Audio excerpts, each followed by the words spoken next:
There are fewer than 30 men in the world qualified to drive Formula One. A mere half dozen, perhaps, to win. At this moment, I'm inclined to think you're not one of them.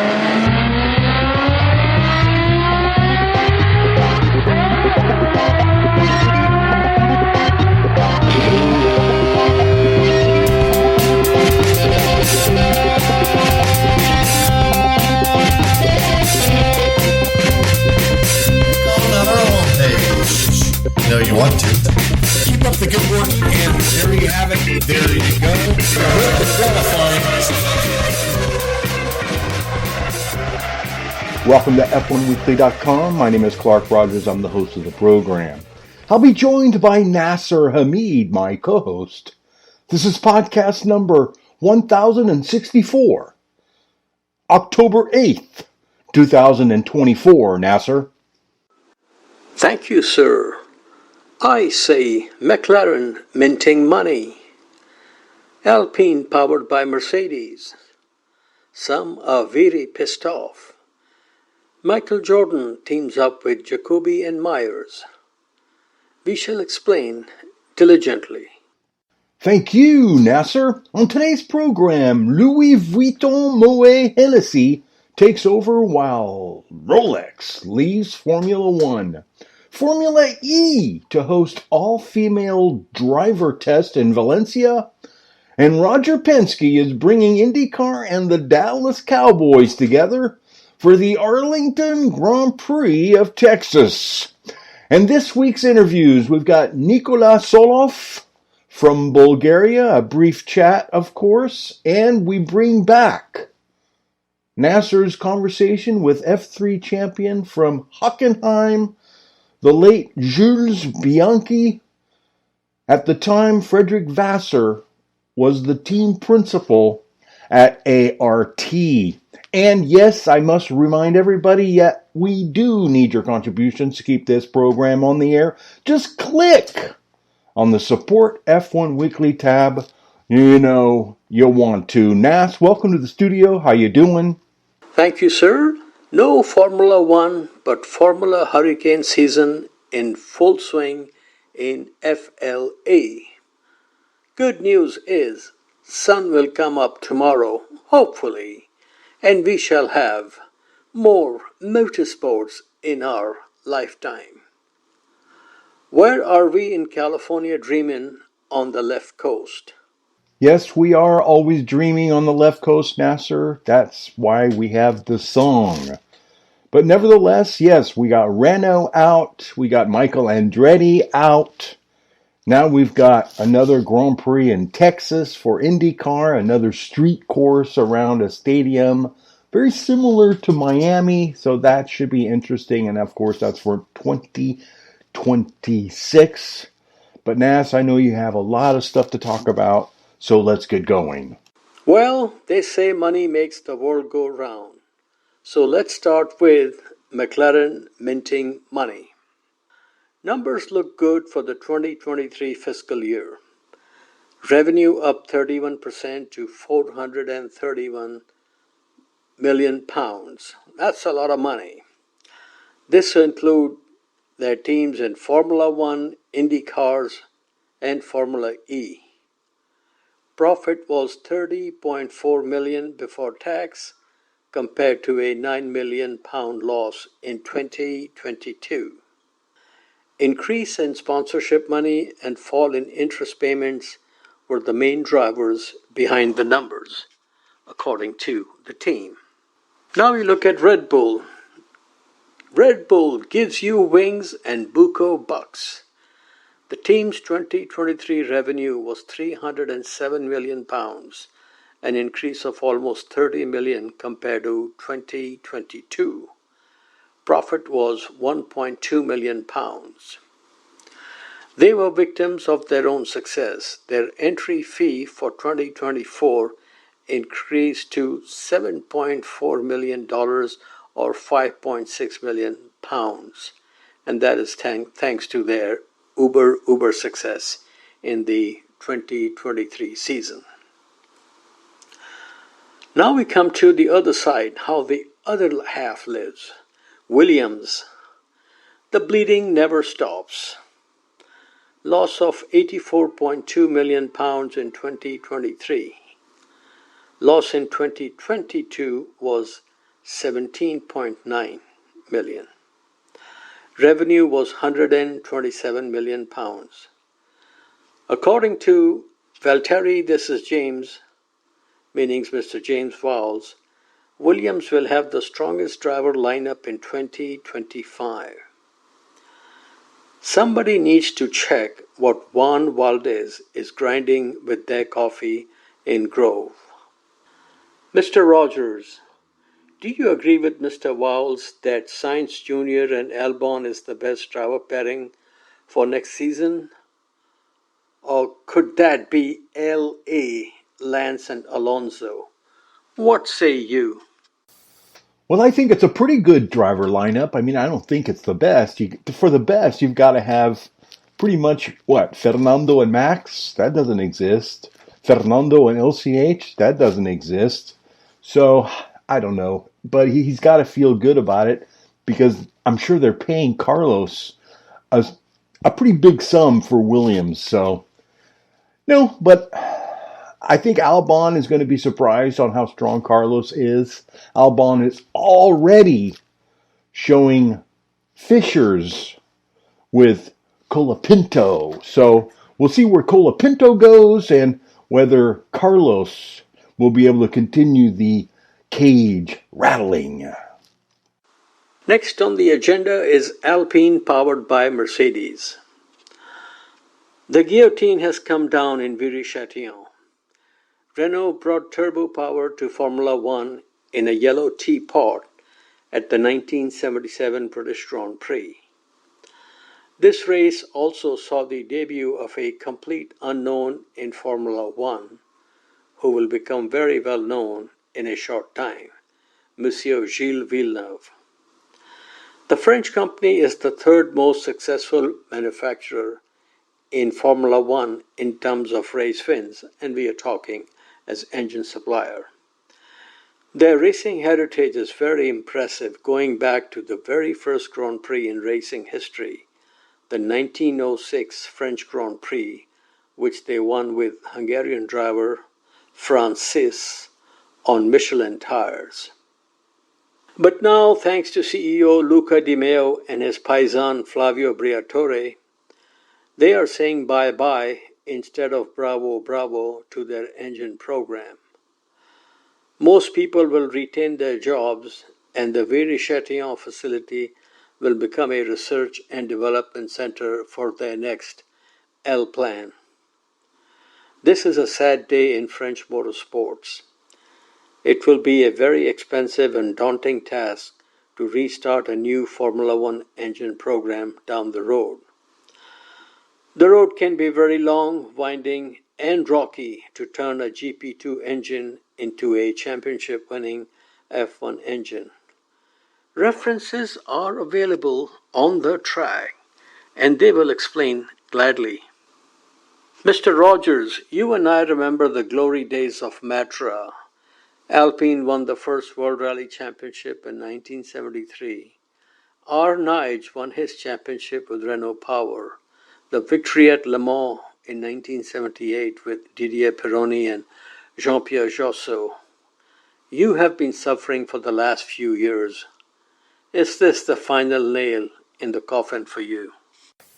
It does feel like the final nail. And I'm sure other internal combustion engines or units that are being manufactured, those manufacturers must be thinking, are we reaching the end of the existence of internal combustion engines in motorsports? I think we still have a few years to go, but on the other hand, if there's a good time to bail out, when you're at the bottom, you might as well just bail out. So it's depressing.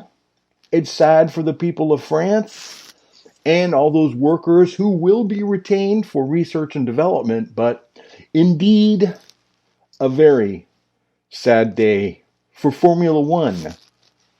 They say no one remembers who finished second. Unfortunately, for Jean-Pierre Jabouille, everyone remembers who finished second when he took his maiden victory, which was also the first win for a turbo engine in Formula One, as this historical moment was totally overshadowed by the battle for second place behind him in our favorite, the 1979 French Grand Prix at Dijon-Prenois between Gilles Villeneuve and René Arnoux. Okay, Mr. Rogers, before we take an Aqua Minerale break and go into Motorsports Mondial, let's appreciate and listen to another F1 Weekly first. A brief chat with young Nikolai Tsolov, racing in Formula 3 this season. He is from Bulgaria and his backer is from Oviedo, Viva España. This brief conversation took place while both of us were in Q2P. In other words, we were in line at the loo. As you can see, folks, we leave no stone unturned to bring you a constant variety of motorsports chit-chat. So, Nicola, nice to meet you. I've been following your career for a few years. I have a question for you. You're from Bulgaria, right? Yes. How big is motorsports in your country in terms of karting and all that? Well, not big at all. There's only karting races. There is maybe a few car races with, but it's like it's more a stock car, just like that on the street, some cities, but there's not tracks. Karting, there's maybe 6 drivers per category, so it's not big at all. Okay, but there are some facilities for kids to go karting. Yeah, there's 3 tracks right now. And are you from Sofia or some other town? Sofia, yeah. So that's the capital city, right? Yeah. Now, I remember some years ago there was a kid by the name, I think, Orutsev or something like that. He was also from Bulgaria, I believe. Who? He was, I think, racing in Formula 2 or GP2. Yeah. I think he was from, do you know him? Arabadjev. Okay, I don't know how to pronounce that name. Yeah. Yeah, do you know him? Well, not personally. I've seen him race a few races in Bulgaria, but yeah. But yeah, I mean, don't know him personally. I remember trying to ask him to sponsor me when I was in karting. But yeah. And so since racing is not so popular, not many facilities, how did you got interested in racing and how did you get to where you are today? I mean, I watched a few movies. My father was into racing. He loved to watch it. He never actually raced himself. And then I was really quick from the first time I drove karting. I knew naturally what to do. So some people noticed me and told my dad that I'm fast, I have talent, whatever. And my dad said, why don't we try to race?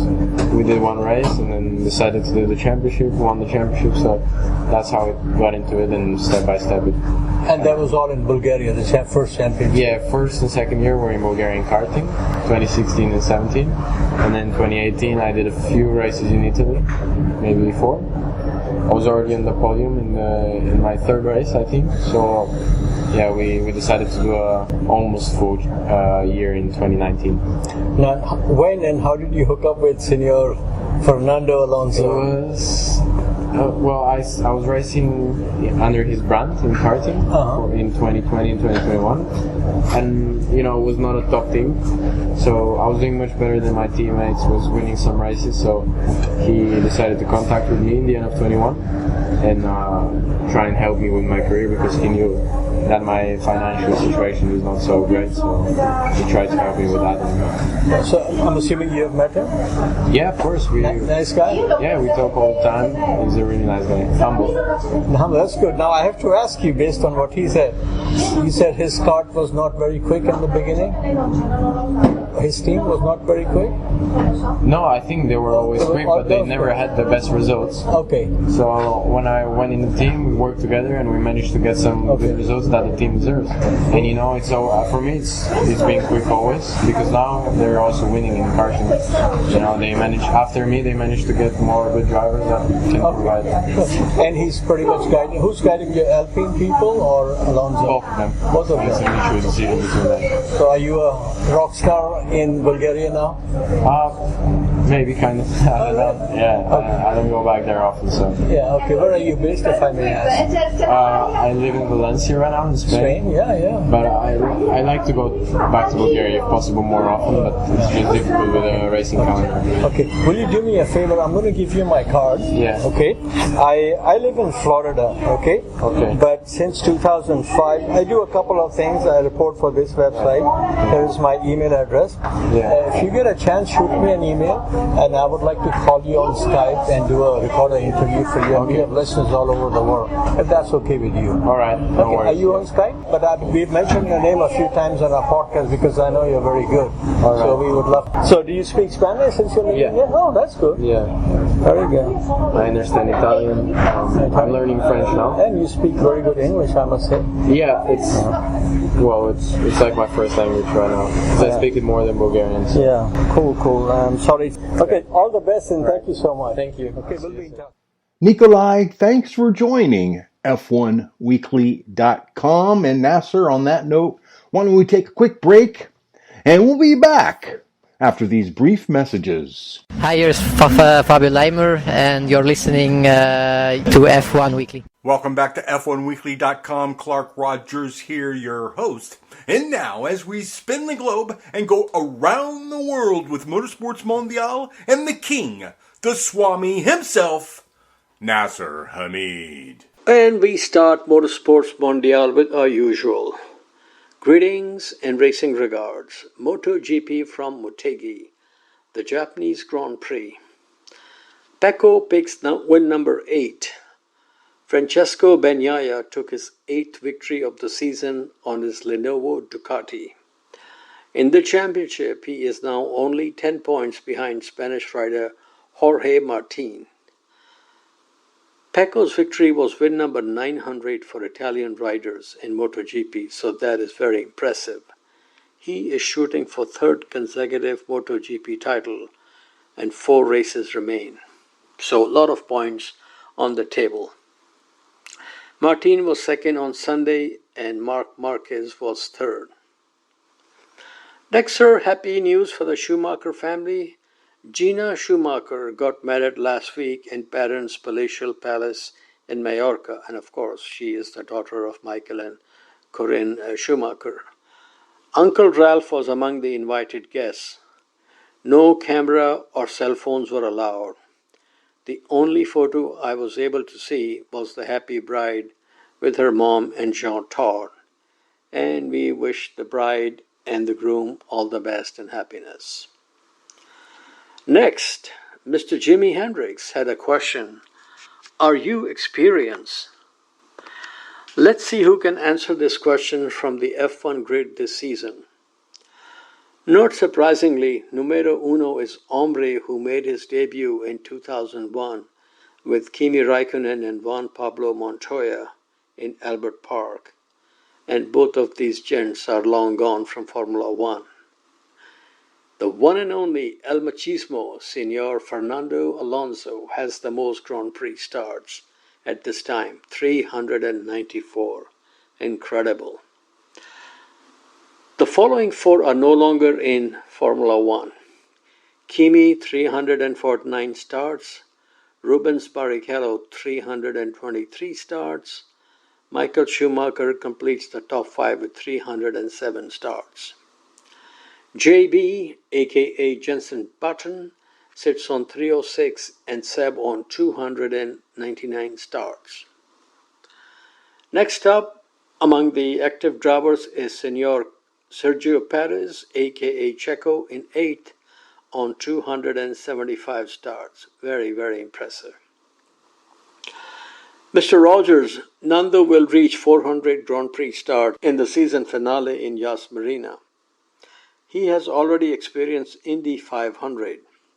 Do you think he will sail to 500 Formula One Grand Prix starts? I think it's very possible. I mean, once he hits 400, you can't just stop. So, yeah, he could still be at Aston Martin at the end of 2026, sign on for another 2 years, and he'll reach that goal. Awesome stuff, isn't it, Nasir? Okay, folks, now we come to Monthly Mondial. and we will look at action, quite a bit of his had in the month of October.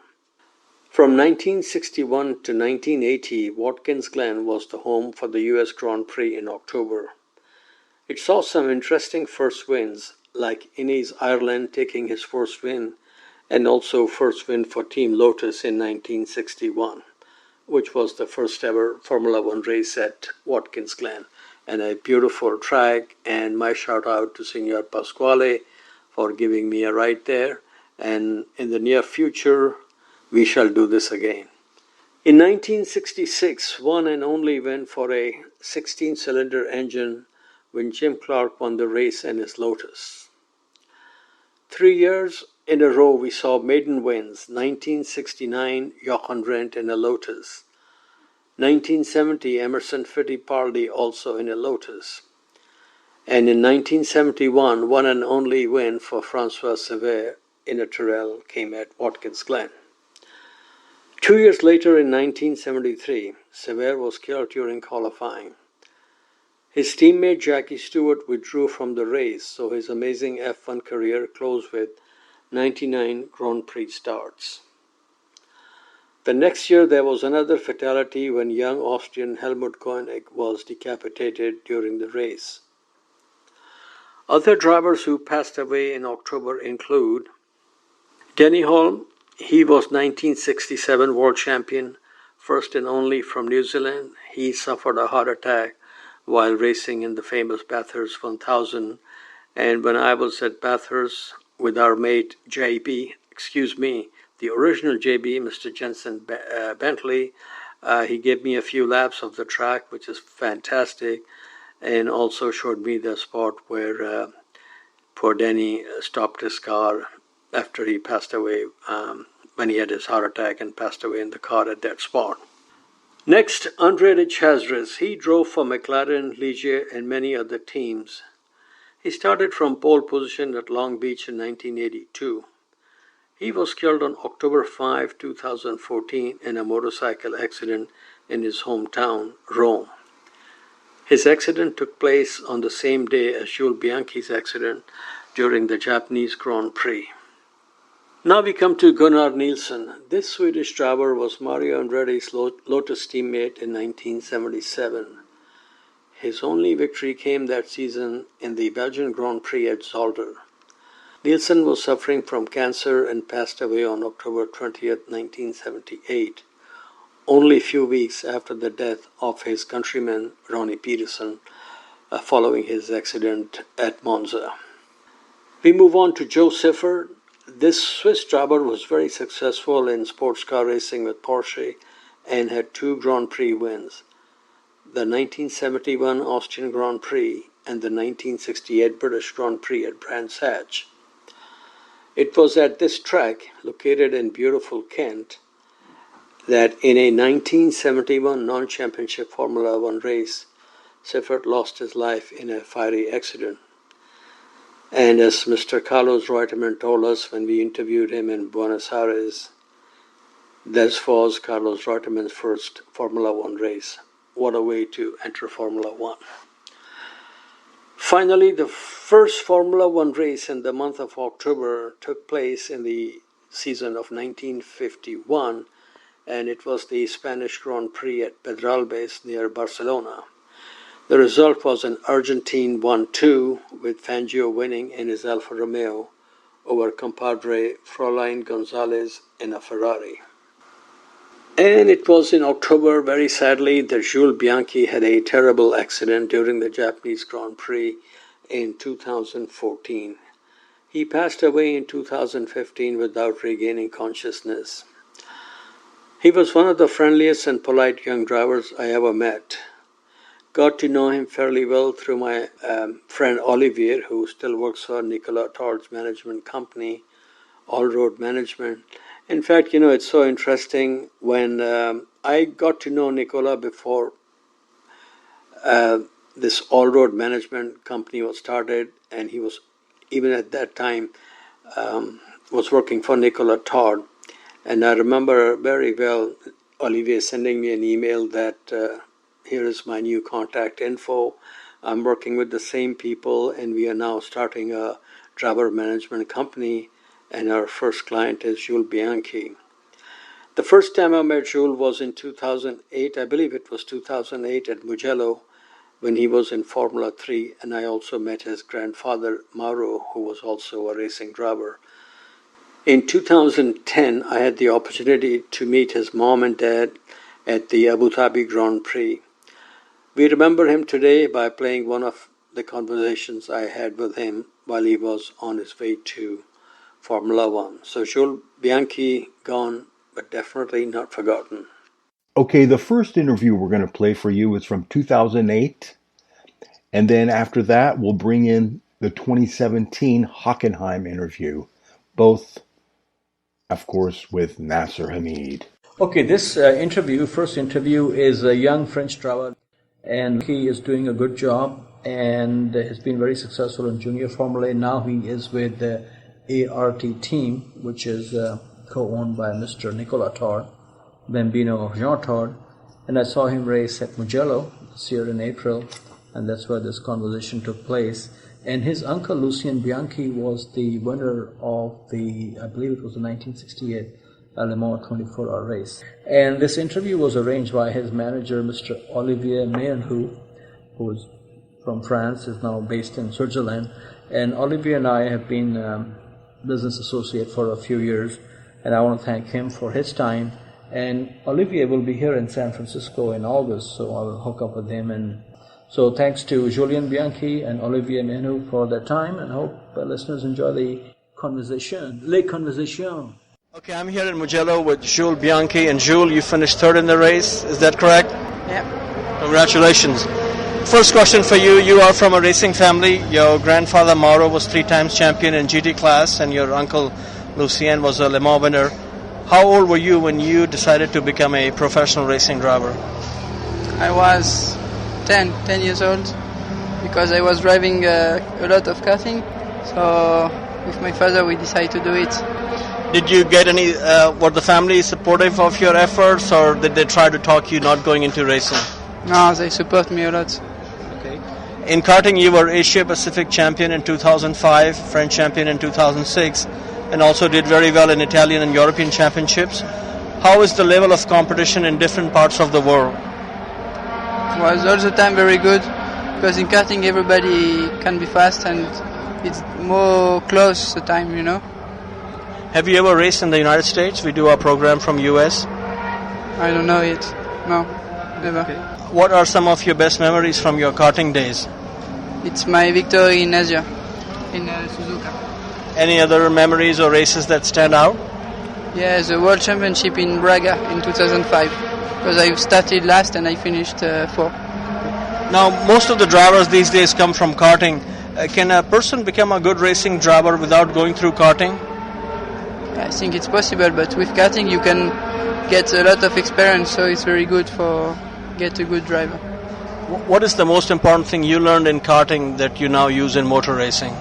To be ready for professional and to think about all the little things you can do to improve your driving. Last year you were French Formula Renault champion with 5 wins. Which victory was the best and why? Was Barcelona, because I really like this track. Nikolai Tsolov is now guiding your career. How did you connect with him? How and when? He contacted me 2 years ago, and we signed a contract 1.5 years ago. What was the biggest difference you felt in driving when you moved from karting to Formula Renault and from Formula Renault to F3 Euro Series? The difference from karting and Formula Renault is totally different for me, because it's not the same driving. You have to, in cars you have to think about your driving, and in karting you just drive. And in Formula 3 it's same like Formula Renault. It's not very different. Is there a big difference between the car and the handling a bit Formula 3 and a Formula Renault car? It's more, no, it's quite same. What goals, what would you like to win or achieve this year? I want to do all my best. I will do all my best to improve all the time my driving and to be better and better. Who do you see as your main competitors among the rookies this year? And you are also a rookie in this series this year, right? So who do you think would be the main competitor for being Rookie of the Year? I think Mika Maki is very fast, so we will see. How is the relationship between drivers? You know, in the F1 nobody talks to each other. Do the drivers in this series talk to each other? Is the atmosphere friendly? Yes and no. With some driver, yes, and with some other, no. Can we hear some names where you have friends with and some drivers who are not friendly? I am friend with John Lancaster and my teammate, but after I cannot say. Okay, your favorite track and city that racing has taken you? You've been to quite a few places in this world. What track do you like and what city? I see. I like Mugello. Looking forward to next year, what is the game plan for 2009? I don't know. I have to make a good championship this year, and we will think about the future after. Okay. Felipe Massa is also managed by Nikolai Tsolov. Has he given you any racing tips or invited you over for pasta? Yeah, one time in Paul Ricard, I go to see him, and he was very friendly. And you already told me you have never been to the US, but do you follow American racing scene like Indy cars or NASCAR? Yeah, I look sometimes. Who's your favorite in American racing? I don't... Danica Patrick? Sorry? Danica Patrick? Danica Patrick. She's your favorite? Are you serious? Yes. Okay, good. Finally, how about a message for our listeners? And we have listeners in France also. So if you could say a few words in French also, I will appreciate. J'ai pas compris. I don't understand. Anything you want to say to the listeners? Tell them about your website and, you know, anything you want to say. Nice things, you know. Yeah. If you want to know me better, you can go on my website. It's and your website address is? Is Jules-Bianchi.com. Thank you very much. Okay, folks, I'm in the press room of Hockenheim Ring with a young gentleman from Viva la France who has just won the race and is also the 2009 champion F3 Euro Series. Jules, welcome back to F1 Weekly. What is the feeling of winning the championship and the race? Well, I mean, it's a really good feeling for me. After Dijon, we did a really good job. To win here in Hockenheim was really special for me, because after the first race in the beginning of the season was a bit difficult. Remember, I finished P5 and P3 and we were not really fast. So to win today, it's really important for me and for the team. We also won now the driver championship and also the team championship. I think it's over. I'm not sure, but I think it's finished now. We won. So it's really good for everybody. Now, Dijon, of course, is in your home country. What was the feeling like? What was the first thing you thought of when you took the checkered flag at Dijon-Prenois? I was not realizing what that was finished. was over the championship. I just make a really good race, start in P7 and finish P1. It was just great for me. I was just so happy. Dijon-Prenois is very famous for what happened there 30 years ago. Do you know what I'm talking about? I'm not sure. Okay, the Gilles Villeneuve and Reynard. Have you ever watched that on YouTube or a video? Yes, of course I saw it. Everybody saw it and it was very special. And it's a really good track. It's just a fantastic track, really fast. And you can overtake. And as you see, 30 years ago, you can overtake. So it's really good. Okay, 2009 was your second year in F3 Euro Series. You had a big win last year in the Masters of F3. What was the most important thing you learned last year that helped you win? I wrote down 8 races, but now it's 9 races. Yes, I improve a lot about my concentration, about to stay calm when I'm not in position to win the race. When I am like P3 or P4, I just stay here and wait to take points for the championship like I did in the first race here. And last year was my problem because I just wanted to win too much, so I did so much mistake. Okay, last year your teammate was Nico Hülkenberg, who did win the championship. How was your working relationship with him, and did you learn anything from him? Yes, of course, I learned a lot about driving style because as you know, I think you can see all the data of the other driver of each team. Not each team, but I mean ART can see all the data of ART team, and everybody is like that. So last year I looked a lot of his data, and I improve about this, but I was not speaking too much with him because, you know, when you are really close between two drivers, it's difficult to be friends. Okay. Now this year you had 3 rookies, very promising rookies, just like you were very promising last year. Is pressure from within a team good for the driver, or would you prefer pressure from another team?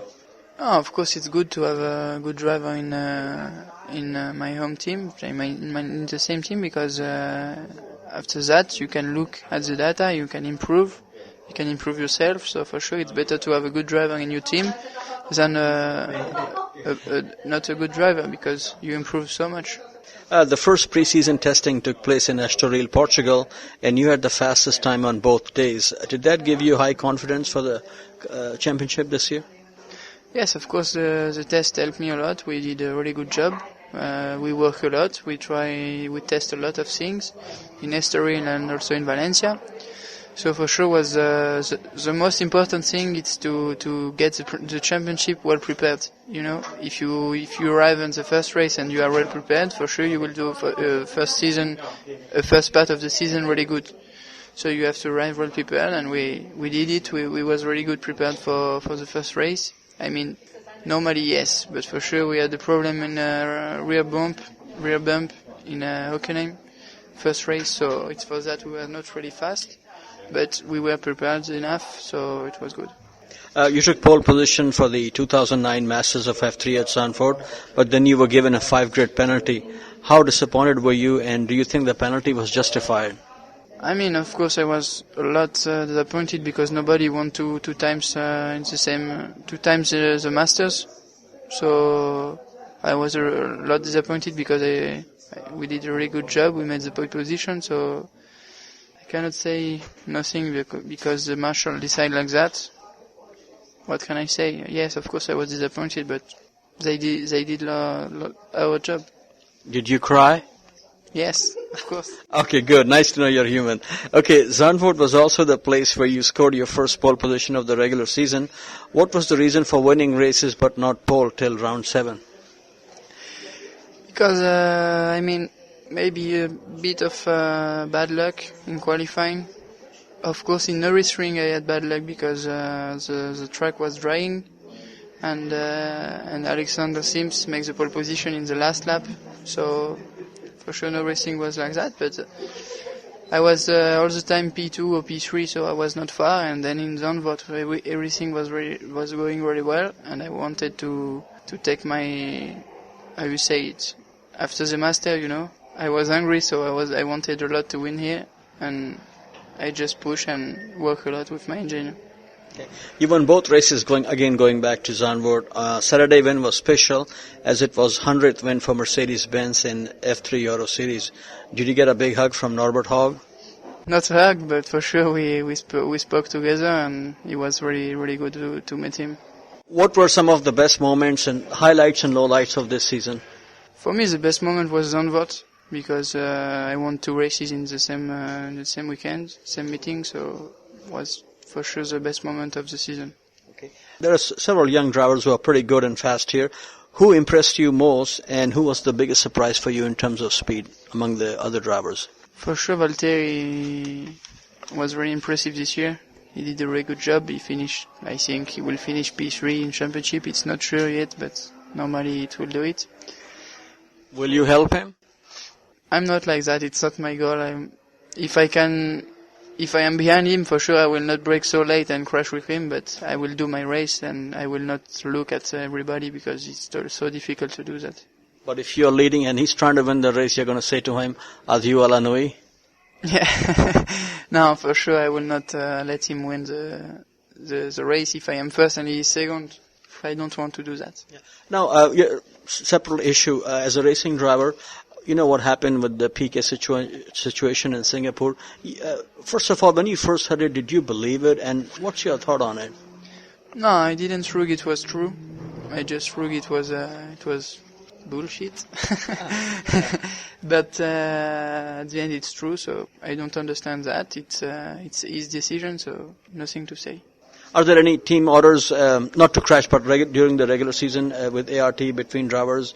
Does the team issue any orders, or are team orders allowed in F3 Euro Series? No. It's not like that. The team, yeah, for sure, Frederic, Vasseur come to see each other before the race. Like today, we were P1 and P2. We were racing for the team championship. So he come to us and say, "Be calm, don't crash together," and that's all. Okay. Your dad runs a kart track in Brignoles. Do you race there when you get a chance? Yes, I raced there. I was there 2 years ago because they were racing 1 to 5, the gearbox karting. And now I'm not racing anymore because it's too dangerous to make racing karting. If I crash and if I break my arms or something like that, it's dangerous. So I just train and just play, have fun. You are now headed to GP2 with the same team, ART. 2 questions. What is the goal for 2010? And will the physical preparation change much from F3 Euro Series? The goal for sure will be to win the championship. I will go there to win the championship. I know it's gonna be really difficult because it's a really high level championship, like in F3, but it's even more difficult with the pit stop and everything. You have to improve. You have to learn new things, pit stop and the clutch with hand clutch. So for sure will be difficult, but I will try a lot. I will work a lot in the test in Paul Ricard, and also in the test of the first test of the season next year. And for sure I will change my physical preparation because it's a lot more difficult to drive a GP2 car than an F3 car. Your teammate from last season, Nico Hülkenberg, also with ART, won the championship in GP2 this year. Was that a surprise for you? Not really. I mean, I knew that he was really fast, so it was not really a surprise for me. I would love to see you win GP2 in your rookie season. Okay, in 3 years you have won 2 championships. What is the advice you will give to young kids who are in karting these days? What steps should they do once they get into single-seaters? I think if they really want, they will do it. So they just have to be concentrated to do their best, to work a lot on physical part because it's really important to learn English, as I still do because my English is not really perfect. And I have to improve everything, so just believe it. Man, you can say bullshit, so you're doing pretty good in English. Thank you. Okay, you have always raced with French teams. Do you think when you drive for a non-French team, it would pose a new challenge for you? I'm talking about English also. Yes, of course, will be a new challenge for me to speak, to know the technical words and everything. For sure, it will be a challenge, and it will be, of course, better for me for the future. I understand you also like football. What is your favorite team and who is your favorite player? My favorite team is Marseille. It's a French team. And then my favorite player is, I think, Zidane. Zinedine Zidane? Yeah, it's not playing anymore, but he is the best. He is. And he let the Italian team also know that. Yeah, it's true. Okay, message for listeners of F1 Weekly, please. We report on all your success and you have a good following on our podcast. How about a message for them, please? Just thank you to follow me, and I hope I will see you in the track maybe in the future. Oh yes, I'll be waiting for that invitation for a Formula 1 race from you. Thank you very much, sir. Thanks to you. Jules, thanks for joining F1Weekly.com. IBM presents You Make the Call. Now we come to this story, we calling it Crossing Jordan. I think there are some names in the worlds of sports that are known to everyone, even if they are living under the rock of Gibraltar. One of them is MJ, the one who did his moonwalk in the world of NBA. He is now going very bullish and charging for a slam dunk against your favorite series, NASCAR. Both teams, 2311 and Front Row, are the only 2 teams which elected not to sign NASCAR's new charter agreement, outlining teams needed to have a bigger revenue share. According to reports that the new deal they are offering is like 35 to 40% to the team, and it used to be 25% in the previous agreement. So MJ wants more. Who doesn't? Michael Jordan and his 2311 racing team and Front Row also have taken their battle with NASCAR alleging NASCAR and CEO Jim France have used anti-competitive and exclusionary practices to better their situations at the expense of premier stock car racing teams. Interesting. Now, both these teams have retained apparently a well-known attorney in this field, Mr. Jeffrey Kessler, and they are going against NASCAR now. And Mr. Kessler is most well known for his work in establishing the NFL's free agency. So, lay NASCAR, guilty or not, you make the call.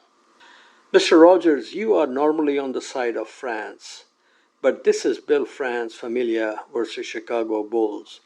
Whose side are you on? Well, the France family do own NASCAR, and it is indeed a good old boy network from the very heart. I think they started in 1947 and stayed in the France family. And Michael, he wants to break up the monopoly. So I understand everybody wants a bigger piece of the cherry pie, and Michael Jordan is a smart businessman. I think he's going to get what he wants, and it could change the face of NASCAR. Now we come to match made in heaven. Time has run out for Rolex as a Formula One sponsor, but more big money is coming to Formula One in less than a New York second. They have announced a 10-year deal with LVMH, Louis Vuitton Moet Hennessy, for only $1 billion, and Tag Heuer is also in the LVMH portfolio. So let's see what happens. Rolex was there for many years, and one can see their ads all over every race. So now I guess we're going to see for LVMH brands.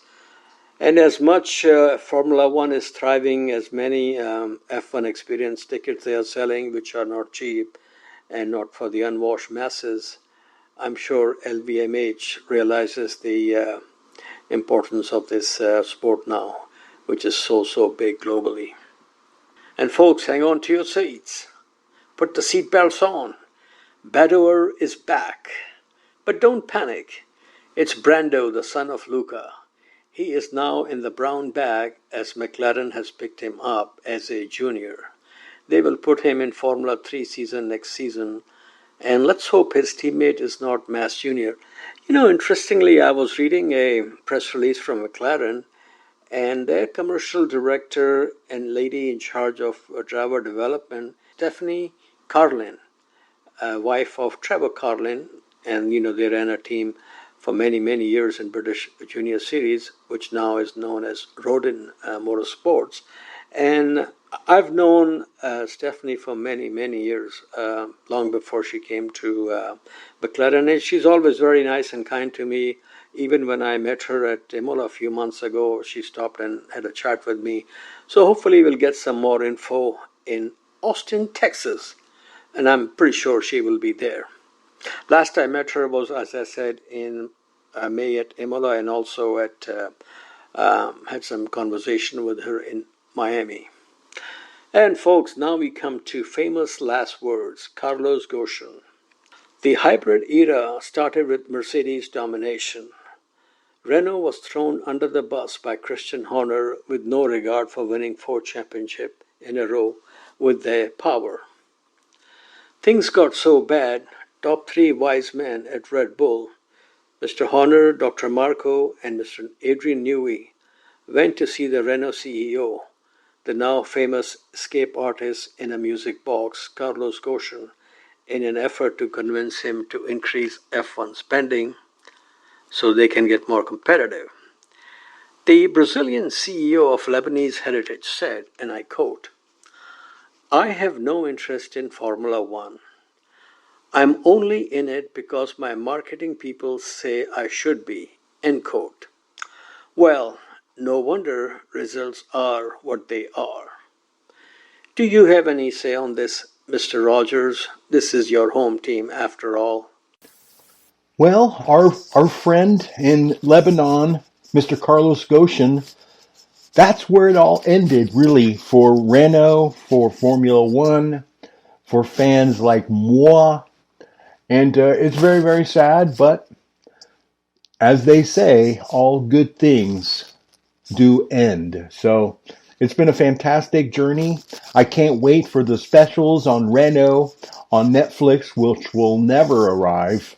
But somebody will do some kind of Formula One docu-series on the accomplishments of François Castaigne, Renault, 1977.